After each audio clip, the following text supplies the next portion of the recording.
Man is ever surrounded by a sea of infinite substance. Supply is not something we beg for. It is something we command in alignment with divine law.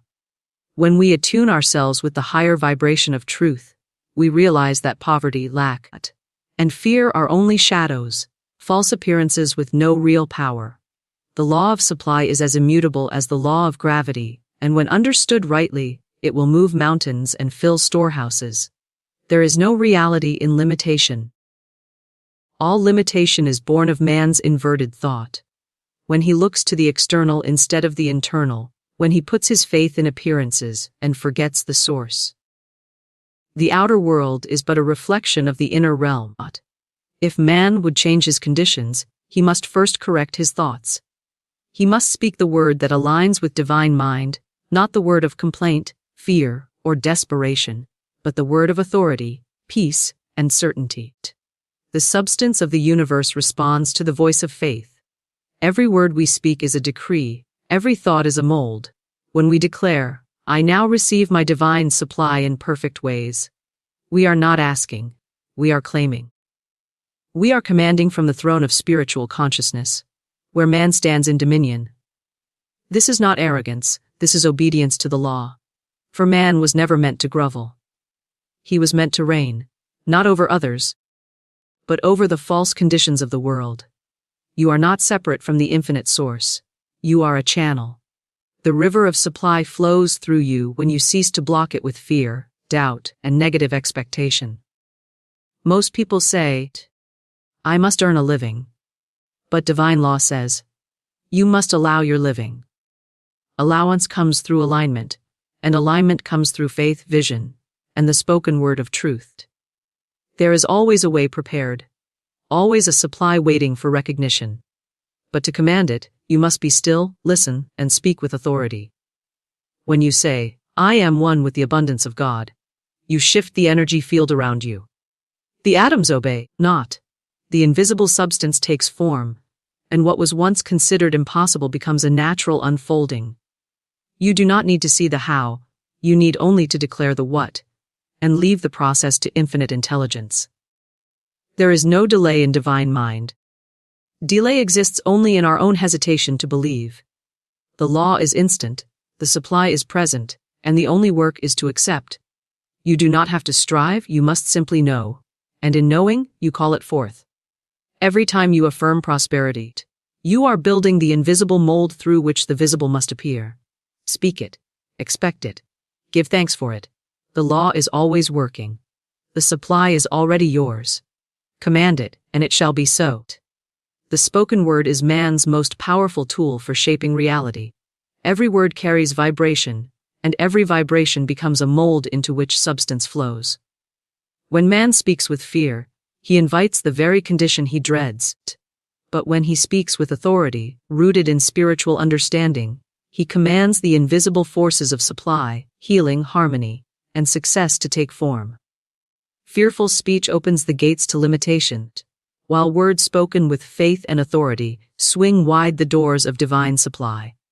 Man must therefore watch his words with care, for his lips are the gatekeepers of his experience. In the silence of thought, fear begins. It may come as a whisper. What if I fail? Or, there's not enough. When man gives these thoughts voice, he makes them seeds.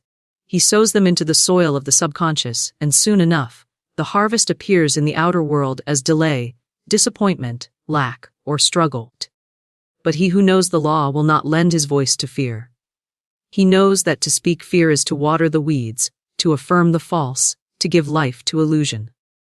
He instead chooses the language of truth, declaring, "I am one with the infinite supply." There is no failure in God. The difference between begging and commanding lies not in volume, but in vibration. The beggar pleads with desperation, the commander speaks calmly, clearly, with inner conviction. It is not by shouting that man manifests, but by aligning himself with divine mind. The soul must be in agreement with the word spoken. 1,000 fearful affirmations are weaker than a single word spoken in unwavering faith. When a person declares, "I now receive my perfect supply," and believes it as fact, the universe rearranges itself to fulfill that word. Authority in speech does not mean arrogance. It means certainty born from spiritual knowledge. A child of the infinite does not plead for bread, he claims it. He does not tremble before appearances, he looks through them with the eyes of truth. The world may show lack, delays, or setbacks, but he speaks from a higher reality. My supply is at hand. All that is mine by divine right now appears. The spoken word is his wand. He points it at the invisible, and the visible obeys. Words spoken with authority must be free from contradiction. One cannot declare abundance in the morning, and complain of shortage in the afternoon. Such double-mindedness neutralizes the word, scattering its energy. The universe is exact. It responds to the vibration of belief, not the frequency of repetition. To speak with authority, the heart and mind must agree with the lips. Man must speak from the consciousness of already having received. He must declare the end from the beginning. It is done must be the tone behind every affirmation. Man's authority over his world lies in his understanding of spiritual law. He is not at the mercy of fate, chance, or outer events. These are but reflections of his own consciousness, shaped and reshaped by the words he utters daily. Speech is not casual, it is causal. Every idle word is a blueprint for future experience. The word of fear builds the house of lack, the word of power lays the foundation of supply. To speak in fear is to forget who you are. To speak in faith is to remember your divine inheritance. When man begins to discipline his tongue, miracles unfold. He watches his words as a gardener watches for weeds. He does not declare, I can't afford it, but says instead, it is not yet mine by divine right, but all that I need shall come in perfect timing. He speaks not of delays, but of preparation. He refuses to speak limitation, for he knows the law hears and obeys. His speech becomes sacred, an act of creation, a vehicle of manifestation. He speaks what he desires, not what he fears. He speaks what he expects, not what he dreads. In commanding supply, the tone is vital. One must speak as one who expects to be obeyed. As surely as a seed responds to the sun, the universe responds to confident speech. When man says, I am divinely guided and provided for, with full conviction, he unlocks doors unseen. Resources move. People appear. Opportunities align. But if he says it with doubt in his voice, he merely echoes a wish, not a command. The law does not answer wishes, it answers knowing. There are those who speak affirmations yet see no result. They say, I've said the words, but nothing has changed. Let such a one examine the spirit behind the speech. Were the words backed by belief or shadowed by fear? Were they spoken as declarations or as hollow incantations? Words alone do not shape destiny. It is the power behind them. The knowing, the vibration, the spiritual authority. The true speaker does not speak to see if it will work. He speaks because it already is. He does not seek proof in the outer world.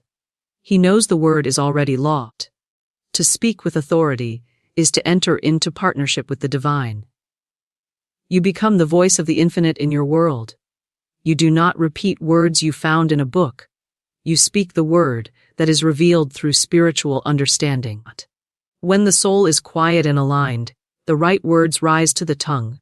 You say only what uplifts, what affirms, what multiplies. You speak of health, of joy, of sufficiency, even when appearances suggest otherwise. You hold fast to your word, knowing that the invisible is working, and form must follow thought. Let the words you speak be few but rich in vibration. Speak as one who knows that your words are creative forces, not mere sounds. Bless what you have, declare what is yours, and give thanks for what is coming. When fear rises, silence it with the word of truth. Do not argue with fear, replace it. I fear nothing, for God is my instant and eternal supply. Speak it, believe it, and move as though it were already done. There is no power in fear unless man gives it voice. When fear is silent and faith speaks, the miracle is inevitable. Speech rooted in authority is not merely about material supply. It is the command of all that is rightfully yours: peace, harmony, right relationships, right work, right timing. The word of authority goes forth and clears the way. It levels mountains, dissolves resistance, and draws your good to you as surely as the tide responds to the moon. The power has always been in your mouth, waiting for you to speak not as a beggar, but as a co-creator with the infinite. You are not waiting on supply. Supply is waiting on your word.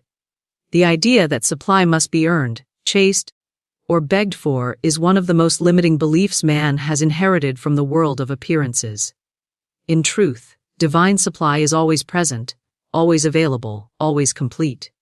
It is not something outside of us, not something that must be struggled for or attained through effort and anxiety. It is a spiritual inheritance, waiting to be claimed by recognition and faith. Man is not a beggar in the kingdom of God. He is a rightful heir.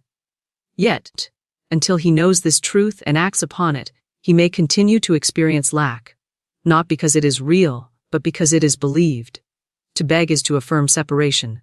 It is to say, I do not have, and in doing so, one makes that lack more real in consciousness. Divine supply cannot be received from a state of need, fear, or desperation, because these are states that deny the presence of the very thing being asked for. The law is exact. It gives according to belief. When man begs, he is declaring himself unworthy, uncertain, and outside of the flow. But when he claims, he affirms his unity with the source, his alignment with truth, and his trust in divine timing and order. Supply is not a question of deserving. It is a question of alignment. The infinite is not withholding. The river does not resist the one who wishes to drink. It flows freely and constantly. But if a man turns his back to it, builds a wall against it, or doubts its existence, he will experience dryness. He will feel alone and unsupported, not because the supply has failed, but because his consciousness has turned away from it. When he finally declares, all that is mine by divine right now comes to me, and truly believes it, the walls begin to dissolve, and the flow resumes. Claiming is not a loud declaration. It is not the force of the voice, but the certainty of the spirit behind it. To claim is to accept. It is to recognize something as already done, already given, already present in the invisible. It is the act of spiritual possession before material possession. This is the faith that moves mountains. The quiet, unwavering knowing that what is needed is already provided, and the form will appear in perfect timing. It is not man's job to outline the form, only to claim the substance. Many are stuck in the pattern of asking again and again for the same thing, not realizing that by continuing to ask, they affirm they have not received. This is not the way of divine law. When the order is placed, it is fulfilled. When the word is spoken, it sets creation into motion. Man must now act and feel as if it is done. He must prepare for the manifestation. He must give thanks as though the good were already in hand. This is the act of claiming, an internal shift that acknowledges the unseen as more real than the seen. There is no spiritual dignity in begging. The soul shrinks when it begs, but expands when it claims. Claiming raises the vibration, expands the consciousness, and draws the desired into form. When a man says, I am now receiving my perfect supply, and says it not with hope or pleading, but with trust and peace, he is speaking the creative word, and the word never returns void. There may be no evidence in the moment, but the claim plants the seed. The law begins its silent work, arranging, directing, preparing the channels through which the supply will appear. Man often believes he must work harder, try more, push, and force in order to receive, but supply is not earned by sweat. It is received through consciousness. Right action follows right thought. When the mind is aligned, the outer world aligns too. Work becomes effortless, doors open, people appear, and opportunities come seemingly by coincidence. But it is not coincidence. It is the result of claiming, of placing the demand on the law through right knowing and right speaking. To claim is also to eliminate all contradictory statements. One cannot claim supply, and then say, I'm broke, or, nothing ever works out for me. Such words are unclaimed seeds. They cancel the order. The law listens not only to affirmations but to all words spoken with feeling. Casual complaining is a powerful form of miscreation. If one truly wants to experience abundance, Every word must be guarded. Every sentence must be chosen with care. Language becomes sacred when man understands its creative power. True claiming also includes gratitude. Gratitude is the vibration that confirms receipt. It is the spiritual signature that says, "It is done." When man gives thanks before the form appears, he anchors the claim more deeply into the subconscious and aligns himself with the rhythm of divine fulfillment. Gratitude dissolves fear, impatience, and doubt. It shifts the focus from what is missing to what is already in motion. It affirms the unseen reality and accelerates the appearance of supply in tangible form. The practice of claiming does not mean denial of current conditions. It means seeing beyond them. The man of spiritual vision acknowledges facts but holds to truth. He may say, "Yes, this bill is due, but I claim divine supply as already paid." He speaks not from the facts but from faith. He sees lack but does not believe in it. He walks through delay, but knows there is no delay in divine mind. He continues to claim his good, no matter the appearances, because he understands that appearances are always the last to change. Supply does not arrive to those who wait passively. It arrives to those who speak with certainty, who prepare in faith, and who act in alignment. Action without claiming is frantic. Claiming without action is incomplete, but claiming first sets the tone, and right action follows naturally. The man who claims his abundance will walk differently. He will make decisions from a place of confidence, not fear. He will treat himself with greater respect, expect good from others, and radiate a quiet authority that attracts opportunities. It is not necessary to understand the details of how the supply will come. The law handles that. The how is the business of the infinite. The what is man's responsibility. He must know what he desires, believe that it is already his, and claim it through word and attitude. The law will then set into motion the right sequence of events. The key is to claim without tension, without impatience, without fear. Let the claim be calm, grounded, and sure. Many people do not realize that they have already been claiming something their entire lives. Lack, delay, frustration.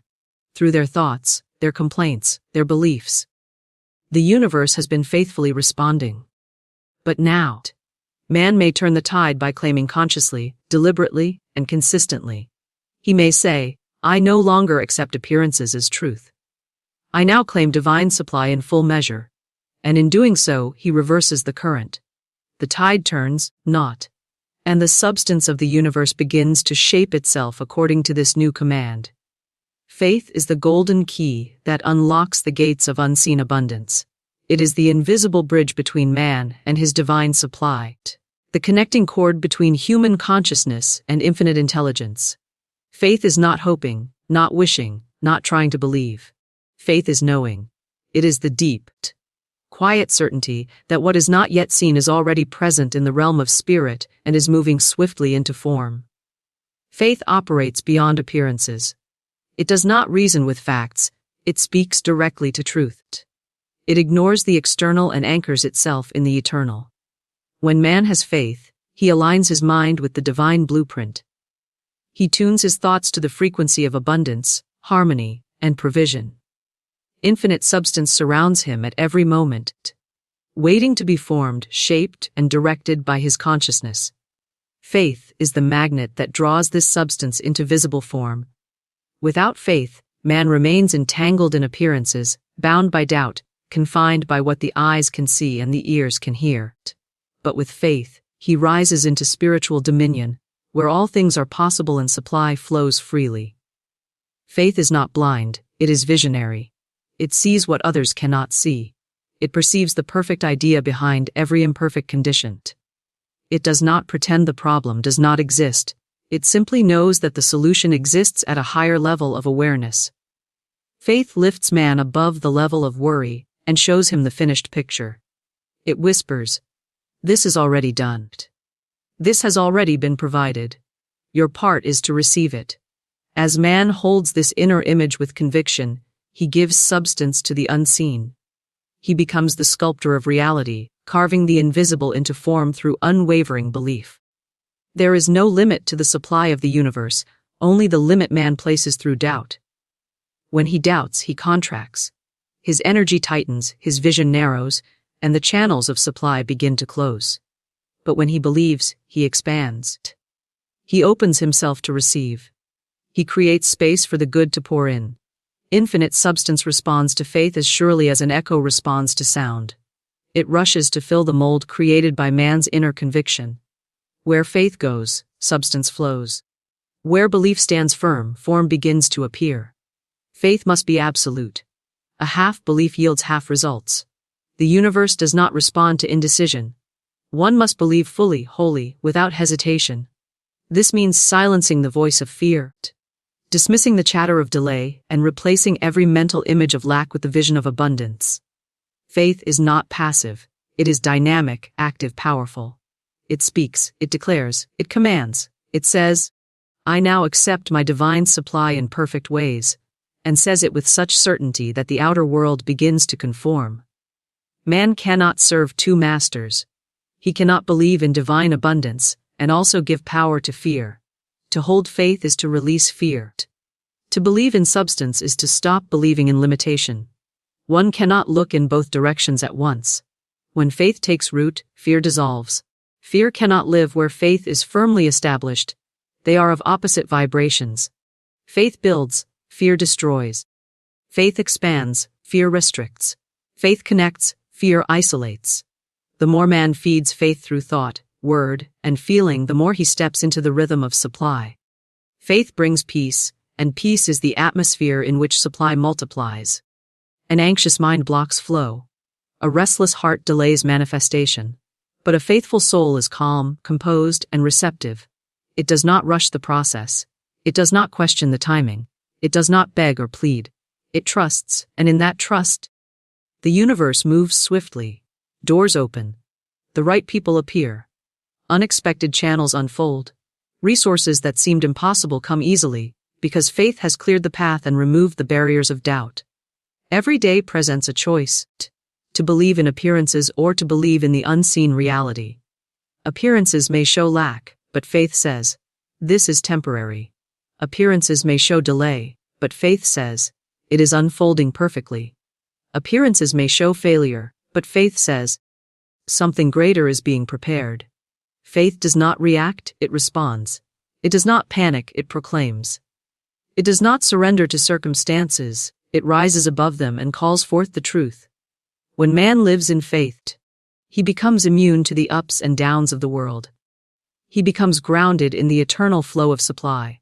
Faith works through repetition and feeling. It must be practiced daily, hourly, moment by moment. Each thought of doubt must be replaced with a word of truth.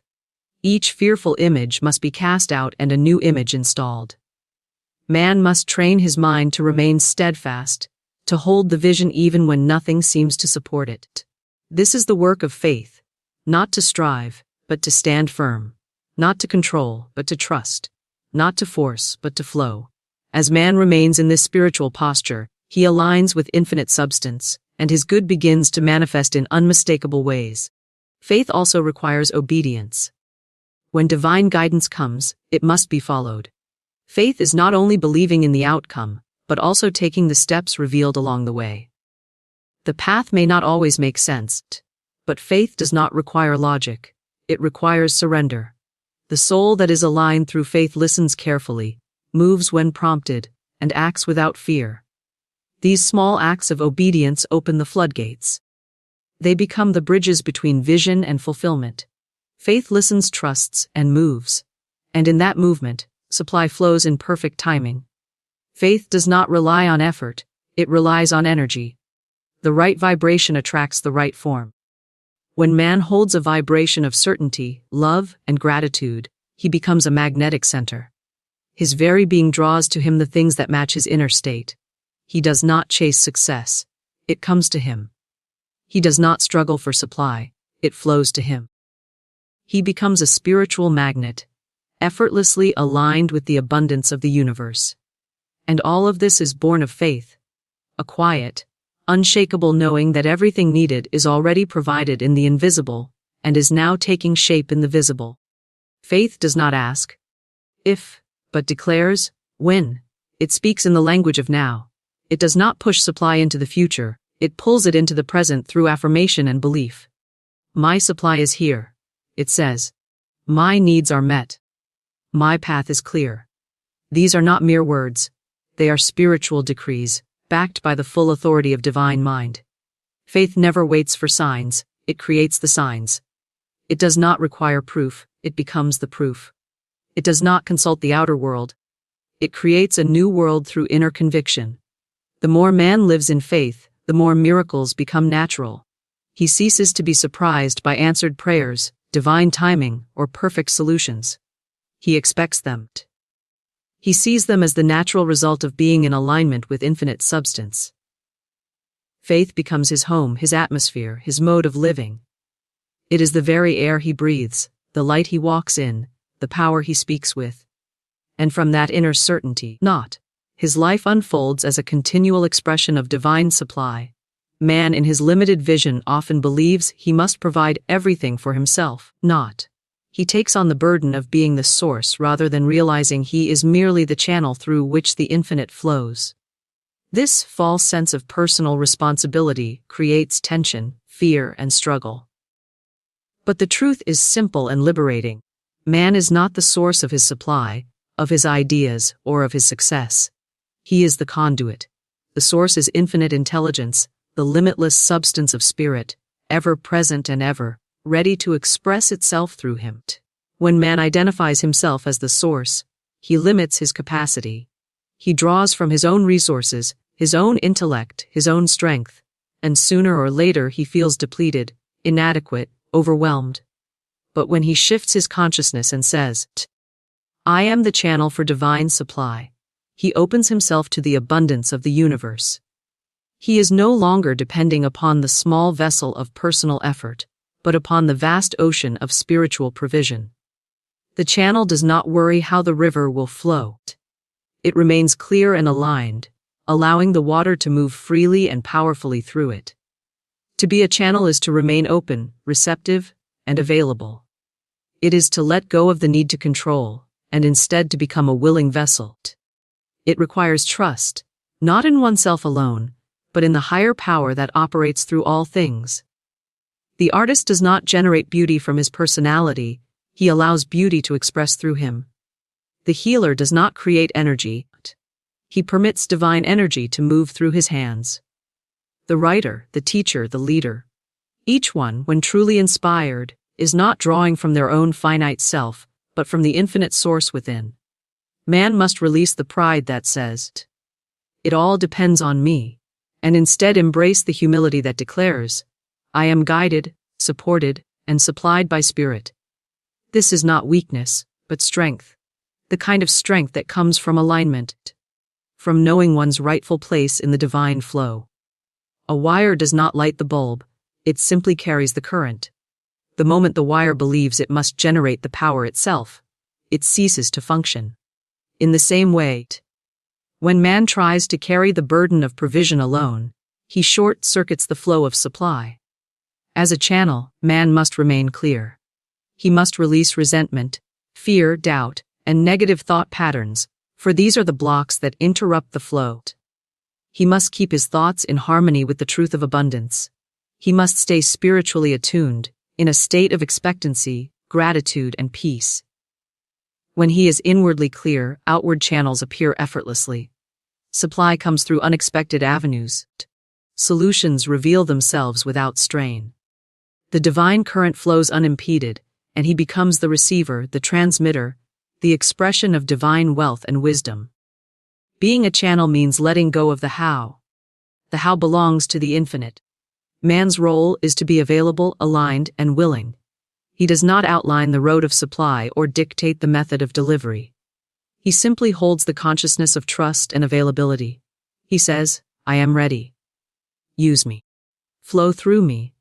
And in that openness, divine ideas arrive, right actions become obvious, and provision manifests with perfect timing. The channel is never anxious because it knows the source is constant, abundant, and wise.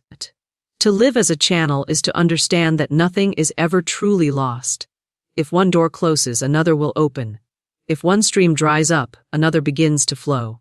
The source is infinite. The forms may change, but the supply remains. When man clings to a single form, he forgets his role as a channel and begins to fear loss. But when he stays rooted in the truth that the source is within and unlimited, he welcomes change. He understands that the supply flows through various channels, but is never dependent on any one of them. This consciousness eliminates competition. The channel does not need to compete, grasp, or struggle. It simply remains open. It knows that what is divinely its own cannot be taken away, and what is not aligned will not remain. This brings ease into all endeavors. Business becomes an expression of service, not a fight for survival. Creativity becomes joyful play, not pressure. Relationships become flows of love, not battles for control. The channel allows all things to pass through, holding nothing in fear, clinging to nothing in desperation, but allowing spirit to move in, through, and as the experience. Man becomes magnetic when he lives as a channel. He attracts effortlessly. Not because he is trying to draw things in, but because he is radiating the essence of spirit. Supply flows to where it can flow through. The open, generous, giving soul is never without. The one who trusts, listens, and obeys the divine prompts finds himself always in the right place at the right time. He does not push, for he knows that spiritual timing is precise. He does not chase, for he understands that his good is already seeking him as he remains aligned. When problems arise, the channel turns inward. It does not rush to fix or force an outcome. It becomes still and asks, where am I blocked? Where am I resisting? Where have I forgotten my source? In that moment of introspection, clarity comes. The block may be a thought of fear, a judgment, or a past hurt. As these are released, the flow resumes. The supply was never gone. It was simply paused by resistance. Man, once again aligned, becomes the passageway for divine action. The channel does not require evidence before it believes. It knows that what is true in spirit must eventually take form. It holds the vision, speaks the word, acts in faith, and lets the results unfold. It is not passive, but it is not driven. It acts with peace, speaks with conviction, and moves with confidence. The channel understands that it is not about doing more, but about being in the right vibration. The doing flows from the being. The action follows the inspiration. The manifestation arises from the consciousness of readiness. Even in the face of obstacles, the channel does not panic. It remembers who it is. It remembers that it is not cut off. It affirms that the flow of life, love, and supply is uninterrupted by appearances. It does not beg for miracles. It becomes the space where miracles occur. It does not demand outcomes. It aligns with divine law and trusts the unfolding. The current is always there. Man's only task is to remain clear, open, and willing to let the supply pour through him and into his world as form, fulfillment, and divine expression. There is no delay in divine mind. Infinite intelligence does not withhold, does not falter, does not hesitate in fulfilling the spiritual demands of man. The delay that so many experience is not a product of the law, but of man's consciousness. The moment a word is spoken in faith, the law moves to fulfill it. It is man's doubt, his wavering belief, his inner contradiction that creates the illusion of delay. The supply is already present, the good is already prepared, and the answer is already complete in the invisible. But it cannot flow into form until man becomes ready to receive, until he becomes certain in his claim and unwavering in his belief. Doubt is a spiritual fog. It clouds the channel, obstructs the current, and interferes with the perfect rhythm of manifestation. It questions, hesitates, and analyzes from the standpoint of fear. It whispers, "What if it doesn't work?" And in that whisper, it plants a seed of confusion.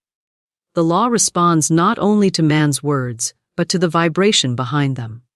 If the words are right, but the feeling is filled with uncertainty, the manifestation is stalled. The law waits, not because it is slow, but because it must respond to belief. Faith opens the gates, but doubt builds invisible barriers that keep the good at bay. The process of manifestation is immediate in spirit, but its appearance in the physical world depends on man's mental atmosphere. When man speaks his word with full conviction and holds it without contradiction, the invisible begins its perfect work. Events rearrange, people are guided, and resources move. But the moment man begins to waver, to question, to speak contrary words, he interrupts the process. The law is precise. It cannot be fooled. It cannot be hurried, and it cannot be deceived by empty repetition. It hears the dominant vibration, the deepest belief, and it responds accordingly. Many speak affirmations and yet receive no result because they do so from a place of disbelief. They repeat the words like formulas, hoping to override their doubt with effort. But the law does not reward effort. It responds to knowing. It is not the quantity of affirmation, but the quality of consciousness that brings results. One word spoken in absolute faith is more powerful than 1,000 spoken in fear.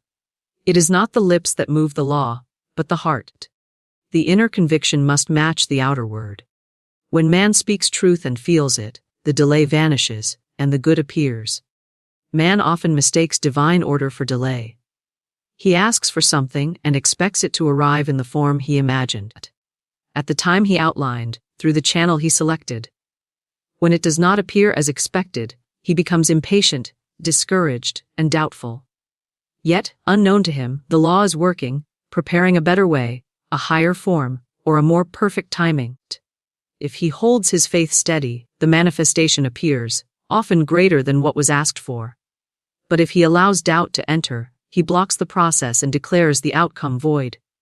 The delay was not divine. It was man-made. Every doubt is a detour. When man doubts, he sends mixed signals into the creative field. He says, "I receive," then thinks, "But what if it doesn't come?" He affirms abundance but worries over bills. He declares perfect timing but panics when things seem slow. These contradictory vibrations cancel each other out. The law does not punish. It simply reflects. Doubt is not moral failure, it is a misalignment. And just as misalignment in a radio causes static, misalignment in thought causes delay in manifestation. The static clears when man retunes his consciousness to the station of faith. To eliminate delay, man must become single-minded. He must make his word law unto himself. He must say, "This is mine by divine right," and refuse to speak otherwise. He must not seek signs to believe but believe until the signs appear. He must become blind to appearances and deaf to the voices of fear. Doubt often wears a mask of reason. It says, "Be realistic," or "Be cautious," or "Prepare for the worst." But these are the voices of limitation dressed as wisdom. True wisdom sees beyond facts and speaks from truth. It knows that spirit is not limited by logic, and that miracles are natural outcomes of spiritual law. When man sees delay in his life, he must not blame outer conditions.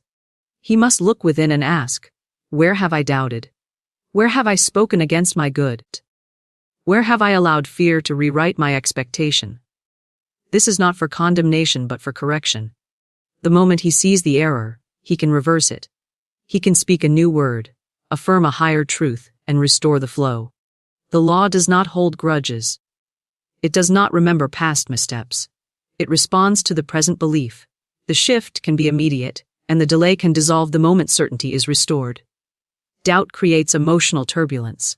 It stirs anxiety, fear, restlessness, and confusion. These emotions send out vibrations of scarcity, uncertainty, and resistance.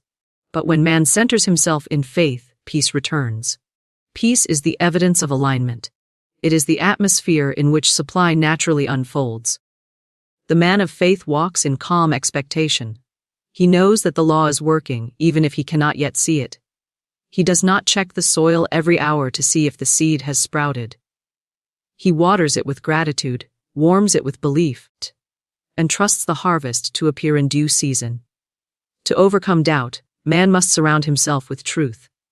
He must immerse himself in the Word, the principles, the teachings that remind him of who he truly is and what the law truly is. He must guard his mind from the world's narrative of fear and limitation. The world operates in doubt, and its systems are built on mistrust. but the spiritual man lives by inner conviction. He separates from the noise and listens to the still, small voice that says, all is well, all is provided, all is unfolding perfectly. There is no spiritual traffic jam. There is no cosmic delay. Spirit does not forget or postpone. The moment the word is spoken in faith, the answer is prepared. Man's work is not to force the outcome, but to maintain the atmosphere. Delay is often the result of spiritual amnesia. For a moment, man forgets the law, forgets his authority, forgets his source. In that forgetting, doubt enters. But the remembrance is always one thought away. One moment of clarity, one affirmation of truth, one return to the consciousness of certainty. And the way is made clear. The law is as quick as your faith. It is as immediate as your belief allows. If the answer seems delayed, it is not in the realm of spirit, it is in the realm of thought. Clear the thought, and the way opens.